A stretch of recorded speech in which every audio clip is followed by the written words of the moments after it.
The number one thing I would love to see from Apple for GarageBand in 2023 is,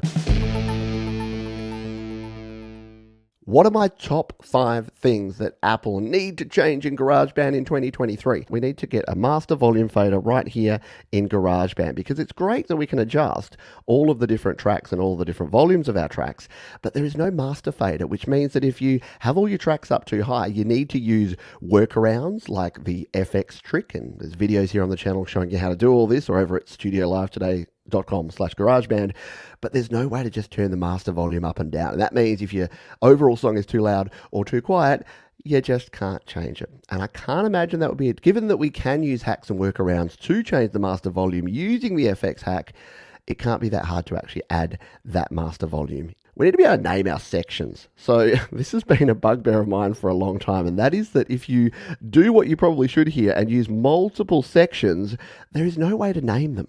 Now, I've showed you workarounds here on the channel. You can set up a drummer track and name each chunk of the drummer. So instead of this being called Kyle, you can come in here and rename this and name this one a different name. Instead of Kyle, you can just go, yeah, this is called Chorus. So you can actually do some things like that and then use each chunk as its own thing and just throw that at the top. Given that we have these sections in here and they are called section A, B, C, and D, tap, rename, section name. Backup or version control. So if you've checked out the channel here, you'd know that I'm an advocate for version control, which means that when I'm working on a project like this, when you've done a little bit of it, what I tend to do is come out here, duplicate that project, and then start working on the second version. And then when I've added a few more things, I come back out to the main screen and then I duplicate it again. And this is the only real way to make sure that you're getting backups of the hard work that you're doing.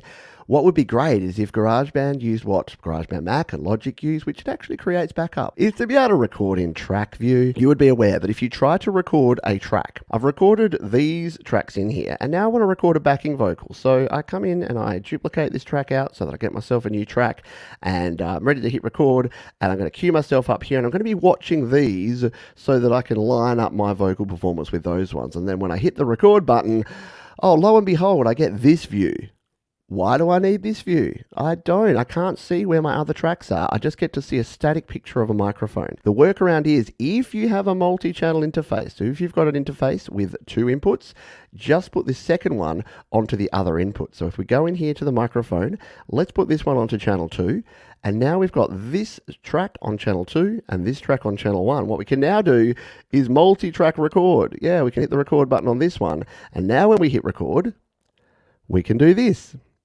And we're all good. The removal of the auto normalization, or not even the removal, because I get it. So if you're not familiar with this, when you export a track, so when you grab a track here in GarageBand and you export it, so we come here and we share it. Let's just share it as a song file and share it out as an uncompressed wave. What it does is it will actually bring up the level of that track to 0 dB. So it'll find the loudest part of this song and it will bring that on up to 0 dB. Now that's great if you've got a mix that is too low and you want that to be your final release. But for many of us, we want to be able to master our songs. So we want some headroom there. We want a little bit of headroom. Now, if you set your volume levels low enough, it's not a major problem, because all you need to do is turn down the input gain when you throw it over into your mastering platform. And you can see here that because it's quieter here and then this bit gets louder, it's found the loudest parts and it's turned those up to 0 dB.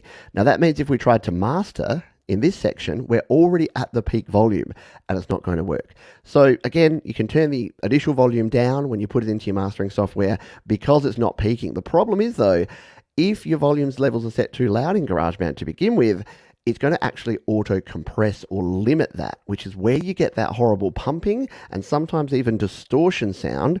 And especially if you're a new user to GarageBand, it can kind of ruin your experience.